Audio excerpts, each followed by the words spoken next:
Hello guys, welcome back to our channel. If one side of your Beat Solo 3 suddenly stops playing sound while the other side still works normally, it can feel very frustrating when everything seemed fine before. Sometimes the issue appears after reconnecting Bluetooth, while other times one ear suddenly goes silent for no obvious reason. A problem like this can happen because of audio balance settings, Bluetooth glitches, battery behavior, or connection interruptions that are easy to overlook. Before assuming something major completely stopped working, there are a few simple things worth checking because many Beats Solo 3 sound issues can improve after quick adjustments. In this video, let's go through several easy steps to help fix Beats Solo 3 one side not working. Try these. Step 1. Restart the Beats Solo 3 headphones if one side suddenly stops playing sound. Step 2.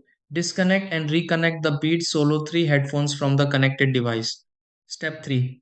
Check audio balance settings linked with the Beats Solo 3 headphones carefully. Step 4. Charge the Beats Solo 3 headphones briefly if battery levels feel unusually low. Step 5. Reset the Beats Solo 3 headphones if sound still only works on one side. Step 6. Test the Beats Solo 3 headphones again and confirm both sides play audio normally.